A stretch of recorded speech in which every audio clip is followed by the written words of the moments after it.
আর ফিলিপাইনের ইমিগ্রেশন একটু জটিল আছে। মেঘের বেলা পার হইয়া আমরা যখন ধীরে ধীরে নামতে শুরু করলাম, জানালার বাইরে ছোট ছোট আলো আর সমুদ্রের মাঝখানে ব্যস্ত এক শহর। দূর থেকে দেখা এই শহরটা এখন হতে যাচ্ছে আমার দীর্ঘদিনের স্বপ্ন, আশা আর আকাঙ্ক্ষার বাস্তব প্রতিফলন। জিওয়, আজকে আমি রওনা দিলাম ফিলিপাইনের উদ্দেশ্যে। তবে সামনে কিতা অপেক্ষা করে আমি জানি না, তবে আমার ভিতরে রোমাঞ্চটা ওখান থেকেও শুরু হয়ে গেছে।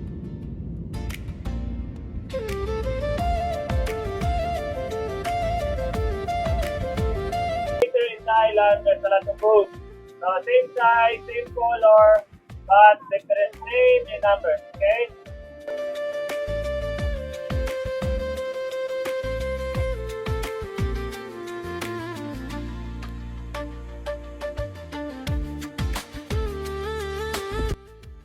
ফিলিপাইন দক্ষিণ পূর্ব এশিয়ার এক অপূর্ব দ্বীপরাষ্ট্র, যেখানে ইতিহাস, ঐতিহ্য আর প্রাকৃতিক সৌন্দর্য একসাথে মিলে তৈরি করেছে এক অন্যরকম বৈচিত্র্যময় দেশ। ফিলিপাইনের মোট প্রায় ৭,৬৪১টা দ্বীপ রয়েছে। এর মাঝে প্রায় ২,০০০টার মতো দ্বীপে মানুষ বসবাস করে, আর বাকি দ্বীপগুলো অনেকটাই নির্জন বা কম জনবসতিপূর্ণ। এ কারণেই ফিলিপাইনকে বলা হয় বিশ্বের অন্যতম দ্বীপরাষ্ট্র।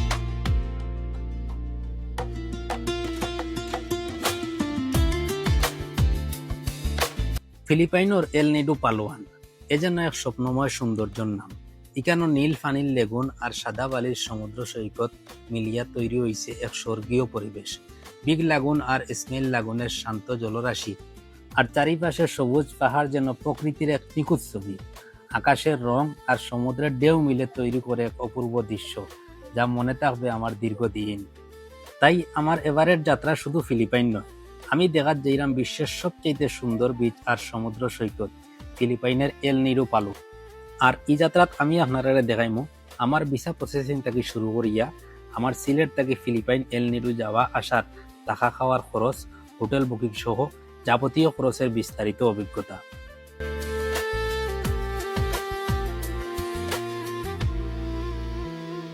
ঢাকা থেকে ফিলিপাইনের সরাসরি কোনো ফ্লাইট নাই, ট্রানজিট লইয়া যাইতে হয় যে কোনো দেশ থেকে। যেহেতু আমি থাইল্যান্ড আসলাম, এর লাগে আমার ফ্লাইট হইল ব্যাংকক থেকে।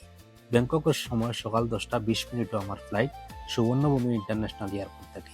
যথারীতি আমি হোটেলের চেক আউট শেষ করিয়া আমি দ্রুত এয়ারপোর্টের উদ্দেশ্যে রওনা দিলাম। খুব অল্প সময়ের ভিতরে আমি এয়ারপোর্টে পৌঁছে গেলাম। এয়ারপোর্টে পৌঁছিতে আমার লাগলো 20 থেকে 25 মিনিট। এয়ারপোর্টও আমার বোর্ডিং ইমিগ্রেশন শেষ। এখন আমার বিমানের গেটের দিকে যাত্রা শুরু। আমি আমার বিমানের কাউন্টারও যাইরাম গি, আর আমার বিমানের কাউন্টার হইল F2। আমি টাইম মতো গেলে কি হইব, আমার যে বিমানে নিত এটা আবার টাইম মতো আইছে না, ফ্লাইট ছাড়তে 25 মিনিট বিলম্ব।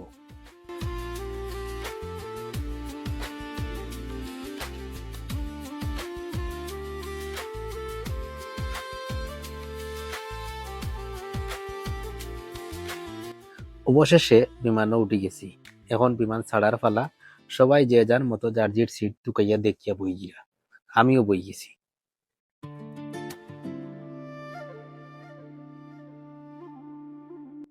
মুহূর্তের মধ্যেই বিমান আকাশে উড়াল দিল। ব্যাংককের আবহাওয়া বালা থাকায় বাইরে অসাধারণ ভিউ দেখা যাচ্ছিল। আমার খেয়াল আছিল আমি একটু লামিয়ে দেখতাম, কিন্তু এটা সম্ভব নয়। ও আচ্ছা, মাঝখানেও আবার বিমানও আমার খানি দিছিল। খানি দিলে কি হইব, আমার আবার কপাল বালা নাই, কারণ খানি আমার খান্দাত লইয়া আইতে আইতে এর আগে যত চিকেন আছিল সব শেষ হয়ে গেছে। তখন যা রয়েছে তা খালি পর্ক। এখন আমি তো আর পর্ক খাইতাম পারতাম না। পর্ক মানে তো আর বুঝরা, এগুলো তো আর আমার পক্ষে খাওয়া সম্ভব নয়। এখন আমি কইলাম আর কিতা আছে, বলে ফুকনা খেগ আর ফুকনা বোন আছে, যা আছে তা খাইয়া আপাতত কোনো রকম জান খান বাঁচাই বিমান থেকে লামলে ভরে দেখা যাইবে। আপনারা লোকে মারতে মারতে আমি মনে হয় আইছি, সামনেও আমার চকুর কিতাব আসে।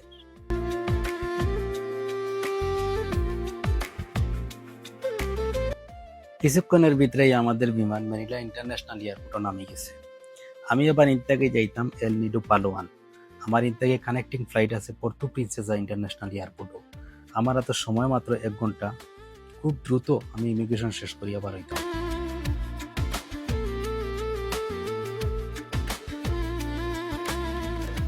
ইমিগ্রেশন শেষ। এখন আমি 2 নম্বর টার্মিনালের উদ্দেশ্যে বাড়িয়া দিলাম। ইমিগ্রেশন কিলা হইল না হইল সামনে বারইয়া কইরাম ইনো মাথা যাইতো না বারা আউকা ইনো মাতলে অসুবিধা আছে। আমি যাইতাম 2 নম্বর টার্মিনালও, ইনো এক টার্মিনাল থেকে আর এক টার্মিনালও যাইতে হইলে বাসে যাওয়া লাগে। যেহেতু আমি ফিলিপাইন এয়ারলাইন্সের যাত্রী, এর লাগে আমার গেছে ফিলিপাইন্স এয়ারলাইন্সের এখন বাস কোনো কাউন্টারের সামনে আসিল, আমি গিয়ে উঠে গেছি। এখান থেকে আমার যাইতে লাগবে 10 মিনিট। আমি আসছি 2 নম্বর টার্মিনালও, ইন থেকে আমার ফ্লাইট হইল ফিলিপাইন সময় সন্ধ্যা 6টা 5 পোর্তো প্রিন্সেসা ইন্টারন্যাশনাল এয়ারপোর্ট। ইনো যেহেতু আমার আর বোর্ডিং ইমিগ্রেশন কিচ্ছু নাই, তো আমি আগে গেলাম কি সিম একটা লওয়া। ও দেখো কাকে গিয়ে আমি সিম একটা লইলাম 5 দিনও লাগে। Why, yeah, anything. Okay okay Yeah, okay, it's okay okay. ওকে। যেহেতু আমার সময় কম, এর লাগে আমি তাড়াতাড়ি করে বিমানের উদ্দেশ্যে রওনা দিলাম। আমার লগে অন্য যাত্রীও হলো রওনা দিলাইছো। অবশেষে আমি আইয়া পোর্তো প্রিন্সেসা ইন্টারন্যাশনাল এয়ারপোর্টে নামি গেছি। আমি এখন তাড়াতাড়ি বাড়িয়ে যাইতাম হইব, কারণ আমি ইনতাকে যাইতাম এল নিডো। এল নিডো যাইতে হইলে গাড়িয়ে যাওয়া লাগে 6 ঘন্টা। আর এখন গাড়ি মিলব কিনা আরো সন্দেহ আছে। কারণ হইল পোর্তো প্রিন্সেসা এয়ারপোর্ট থেকে এল নিডো গাড়ি ছাড়িয়া যায়, লাস্ট গাড়ি ছাড়িয়া যায় সন্ধ্যা 6টা থেকে 6:30টার সময়। আর আমি ইয়া পৌঁছেছি এখন বাজে 8টা। এখন গাড়ি পাওয়াটা আমার লাগে সৌভাগ্যের ব্যাপার, আর না হইলে আজকে রাত্রে আমার অন্য টাকা লাগবে। অবশেষে আমি ভাগ্যক্রমে গাড়ি পাই নিছি, কারণ সন্ধ্যা 6টা 6:30টার পরে আর গাড়ি মিলে না। আর আমি এখন গাড়ি পাইছি ওগু যার লাস্ট ট্রিপ, আমি লাগাইয়া প্যাসেঞ্জার হইলাম 14 জন। আর এখানে আমার এল নিডো যাইতে ভাড়া লাগছে 800 পেসো। আপনারা যারা আইবা ওনটাকে মাতিয়ে উঠবা 800 পেসো এয়ারপোর্টও মিলে গাড়ি যাইতে। আর একটা জিনিস খেয়াল করবা, সন্ধ্যা 6টা 6:30টার পরে পোর্তো প্রিন্সেসা থেকে এল নিডোত গাড়ি মিলে না, খুব রেয়ার। আমি এখন ফিলিপাইনের পোর্তো প্রিন্সেসা এয়ারপোর্টও আছি। এখন পোর্তো প্রিন্সেসা এয়ারপোর্ট থেকে আমি যাইমু এল নিডো। এল নিডো যাইতে হইলে আমি ইনটাকে যাইতাম হইব গাড়িয়ে। গাড়িয়ে 2-3 লাগান যাওয়া যায়। একটা হইলো বাসে যাওয়া যায় বাস স্ট্যান্ডও গিয়ে, একটা হইলো শেয়ারিং গাড়ি আছে, শেয়ারিং গাড়িয়ে যাইমু। আমরা যেসব হাইএক্সের মতো যে গাড়ি ওগুলো হাইএক্স গাড়ি যেগুলা ওগুলা ওগুলা শেয়ারিং করিয়া যাইমু। আর আপনি যদি প্রাইভেট কার লইয়া যাইতে চাই না, ও সমস্যা নাই, আপনি যাইতে পারবেন। তো আমি শেয়ারিং গাড়িতে উঠে গেছি, আমি শেয়ারিং গাড়িয়ে যাইমু কি। আমি এখন বাজে বাংলাদেশ সময় বিকাল 5:30 ও যাইমু কি আমি রওনা দিলাইমু। আর ফিলিপাইনের টাইম এখন বর্তমানে বাজে রাত্রে প্রায় 7টা 7:30 7টা 7:30 বাজে। আমি এখন যাইমু কি এল নিডো। ফিলিপাইনের ইমিগ্রেশন একটু জটিল আছিল আমার লাগি, কিছুটা জটিল হয়েছে। বহুত প্রশ্ন করছে, বাট শেষমেশ ছাড়ি দিছে। যেহেতু আমি ব্যাংকক গিয়ে আইছি, যার কারণে আমার আর আটকাইছে না। তবে কিছু প্রশ্ন করছে, আপনি কিতা করেন, আপনার প্রফেশন কিতা, আমি কইছি। আর আমার এই ডকুমেন্ট জানতে চাইছে, ডকুমেন্ট দেখাই লাগছে না, আমার জিজ্ঞাসা আপনার প্রফেশন কিতা। তো আমি বিজনেস আমি কইছি, জিজ্ঞাসা আমার কিতার বিজনেস, আমার যে বিজনেস আছিল আমি ও বিজনেসের কথাও কইছি। তখন বিজনেসের কথা কয় আমার যে ডকুমেন্ট দিয়ে আমি ভিসা করছিলাম দেখছে ঠিক আছে, মিল আছে, অথবা যে আমার কইলো তার যাও তুমি, কোনো অসুবিধা নাই। তো দিলেইছে আমারে, কোনো অসুবিধা নাই। একটু লেট হয়েছে আর খুব একটু সময় সংক্ষিপ্ত আছে, যার কারণে আমি ম্যানিলা এয়ারপোর্ট বইয়া হয়তো ভিডিও করতাম আসছিলাম, পারছি না। ম্যানিলা এয়ারপোর্ট থেকে আমার কানেক্টিং ফ্লাইট আছিল, সময়টা খুব স্বল্প আছিল। আমি তাড়াতাড়ি করে বারোইয়া এয়ারপোর্ট থেকে বারোইয়া ইমিগ্রেশন হনো শেষ করিয়া তারপরে আমি দ্রুত বারোইয়া আইছি, যার কারণে পারছি না। এখন পোর্তো প্রিন্সেসা এয়ারপোর্ট থেকে বারোইয়া ইয়া, তো আপনারা লোকে এখন যা কিছু আছে সব কিছু শেয়ার করুন। অবশেষে আমি ইয়া হোটেল সহি সালামতে পৌঁছে গেছি। আমি যখন হোটেল ইয়া পৌঁছেছি তখন রাত বাজে 2টা। আর এই ভিডিও যেটা দেরা হোটেলের এটা হইল বাদর দিন খুব সকাল কর, এই ভিডিও এই রাত কোন নাই। এখন আমি যাইলাম পৃথিবীর সবচেয়ে সুন্দর বিচ দেখাত। আমি আছি বর্তমানে এল নিডোত। আর আমি বিচ দেখাত যাইতে হইলে, যে বিচও আমি যাইতাম চাইলাম, বিচে যাইতে হইলে আমার বোর্ডে যেতে হইব। এখন আমি যাইলাম বৌডোর ঘাটও, বৌডোর ঘাট থাকি পরে ওখান থাকি আমরা বোর্ডে যাইমু। আরো শেয়ারিংয়ে আরো যাত্রী আছে।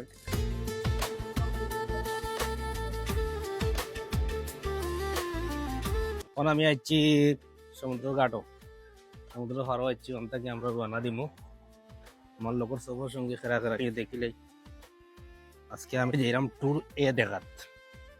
ফিলিপাইনের ট্যুর এটা বহুত ফেমাস ট্যুর এ দেখার যাইলাম আছি আমরা মোটামুটি। এরা হইলো আমরা সবার সঙ্গে, আমরা এরা যাইমু সব এক লোকে। আমরা নৌকা মাঝে আছে যে কোনো একটা কোন থেকে আমরা রওনা দিব। সব মোটামুটি রেডি, এরা সব যাইবা আজকে ট্যুরও। এনো ট্যুর যায় 4টা গ্রুপে, একটা হইলো ট্যুর এ, একটা tour B, tour C, tour D. এর মাঝে সবচেয়ে বেশি ফেমাস ট্যুর এটা, আর আজকে আমি যাইলাম ট্যুর এ দেখা। আমরা যাইবা লাগে মোটামুটি রেডি হয়ে গেছি, বারে যেতাম মনে হয় আমরা বোর্ড আসছে। বোর্ড বলতে বোর্ড অনেক আসছিল, তার আর বোর্ড এগুলা অনেক বোর্ড তো যদি পিছিয়ে থাকা তাইলে সামনে আনাটা অনেক কষ্ট হয়ে যায়, আস্তে আস্তে হরাই হরাই আনতে হয়। আইছে আমরা বোর্ড, আমরা ওখান যাইব গিয়ে বানা দিলাম। আর ও তারা হইলো আজকে আমার সফর সঙ্গী, তারা যাইবা আজকে আমার লগে ট্যুর এ দেখা।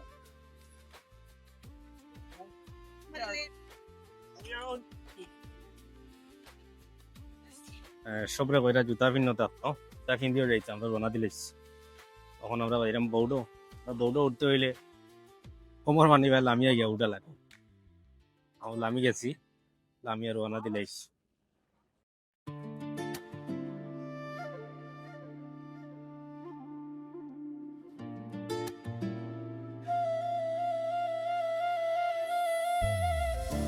বোর্ডও আইছি, বোর্ডও আইয়া উঠে গেছি। কিছুক্ষণের মধ্যে বোর্ড ছাড়ি দিব, সব প্যাসেঞ্জার তুলিলিরা যারা যাইতাই নমাদের যে সব তুলি লিবা, তুলি আনলে বোর্ড ছাড়ি দিব। আর এনার বোর্ডটা ও দেখৌকা বোর্ড দুই সাইডে দিয়ে বাঁশ লাগাইল। বাঁশের সঠিক ব্যবহার, এই বাঁশগুলো লাগানো হয়েছে একটা ভারসাম্য বজায় রাখার লাগে, কারণ এগুলো অনেক স্পিডে দৌড়াদৌড়ি করে। আর ইনোর যতগুলা বোর্ড আছে সবগুলা বোর্ড একই রকমের, দুই সাইডে দিয়ে কাঠ লাগাইল, কাঠ এবং বাঁশ লাগাই। অবশ্য কিলা দৌড়ে আমরা দেখাইমু, আরো 2জন রয়েছিলা, লাস্ট পার্সন আইরা তারাও বোর্ড হইয়া বুঝতেছি মোটামুটি রেডি। আমরা সব যাইবা লাগি, কিছুক্ষণের মধ্যে ছাড়াই দিব বোর্ড একটা। এর বাদে আমরা রওনা দিলাম, বোর্ডের পাইলটও রেডি হয়ে গিয়ে দেওয়া যাত্রী বোধহয় আর কেউ রয়েছেন না, সব হচ্ছে। অবশেষে আমাদের নৌকার নম্বর তুলো হয়ে যাবে, কিছুক্ষণের মধ্যে বোট ছাড়া হয়ে যাব। Okay for you. Because before we continue our island tour, so I have short briefing or short অবশেষে আমরা নৌকা ছাড়ি দিছে, আমরা এখন যাত্রার উদ্দেশ্যে রওনা দিলাম। এই যাত্রাত আমার এই প্যাকেজের মাঝে গেছে 1500 পেসু, যার মাঝে দুপুরের লাঞ্চ আছে। আপনারা যদি কেউ যাইন বলা প্যাকেজ করিয়া যাইবা, প্যাকেজ করিয়া গেলে সবচেয়ে ভালো। আর এনে প্যাকেজ ছাড়া আপনি যাইতেও পারতা না, এই জায়গাত প্যাকেজ ছাড়া যায় না।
নৌকা বাসাইয়া আমরা প্রথমে গেলাম বিগ লাগুন দেখার।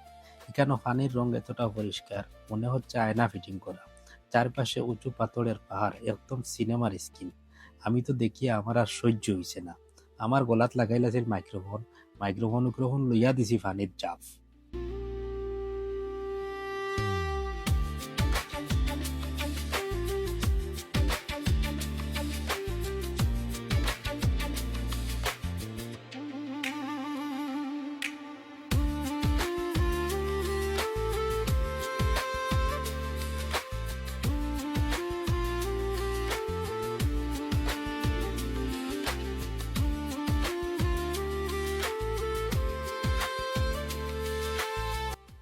পানির রং আমি কিতা কইম, আপনারাও দেখুকা। প্রথমে দেখিয়া আমি আমার চোখে বিশ্বাস করাইতাম পারছি না, কারণ আমার কাছে মনে হয়েছে আমি মনে হয় কোনো অ্যাকোয়ারিয়ামের ভিতরে আমাই গেছি আইয়া।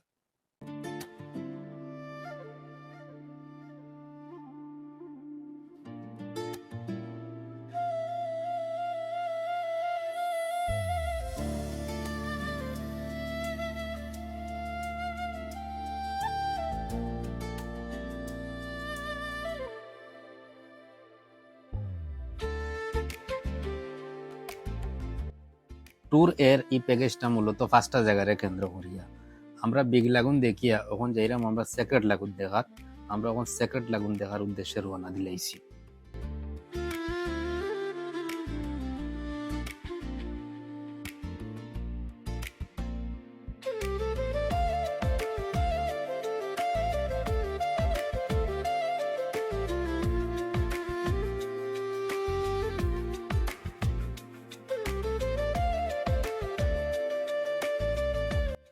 সেক্রেট লাগুন প্রকৃতির এক লুকানো বিস্ময়, যেখানে ঢুকতে হইলে পাথরের ছোট্ট এক ফাঁকে দিয়ে ঢুকা লাগে। বাইরে থেকে সাধারণ মনে হইল, ভিতরে ঢুকলে যেন অন্য এক জগৎ।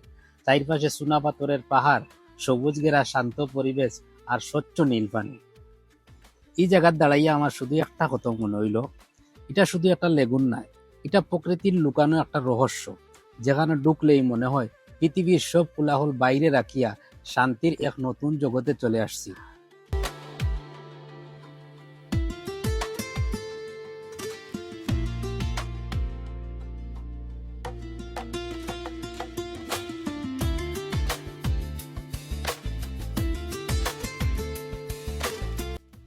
এই জায়গাটা আর এই দৃশ্যটা নিজের চোখে দেখলে মনে হয় প্রকৃতি কতটা সুন্দর, নিখুঁত আর রহস্যময় হইতে পারে।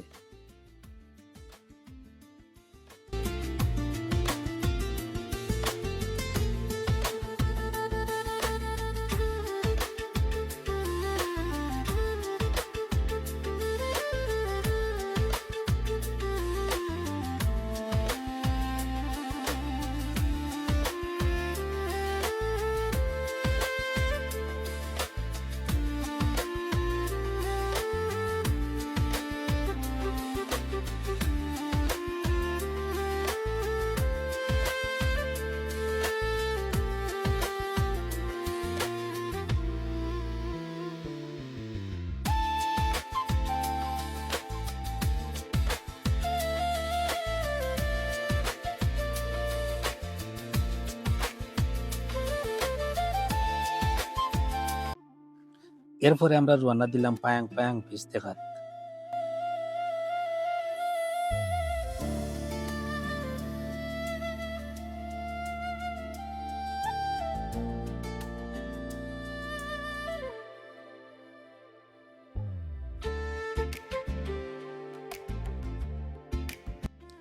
এখানে আইয়া আমার মনে হইল সবকিছু স্বপ্নের মতো, যেখানে প্রকৃতির সরল সৌন্দর্য হৃদয় ছুঁয়ে যায়।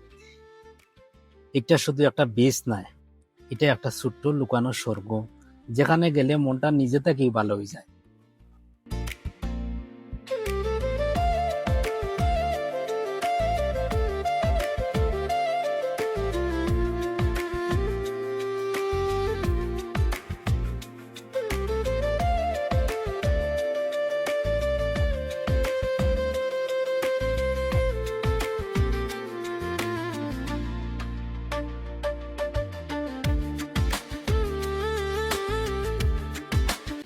এখন আমরা রওনা দিলাম 7 কমান্ডো বিচ দেখার উদ্দেশ্যে।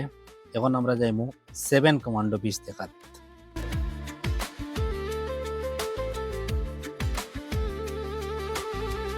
7 কমান্ডো বিচ সাদা বালির এক স্বপ্নময় সৈকত, যেখানে নীল সমুদ্র আর সবুজ নারকেল গাছ মিলিয়া তৈরি করছে এক নিখুঁত ট্রপিক্যাল সৌন্দর্য।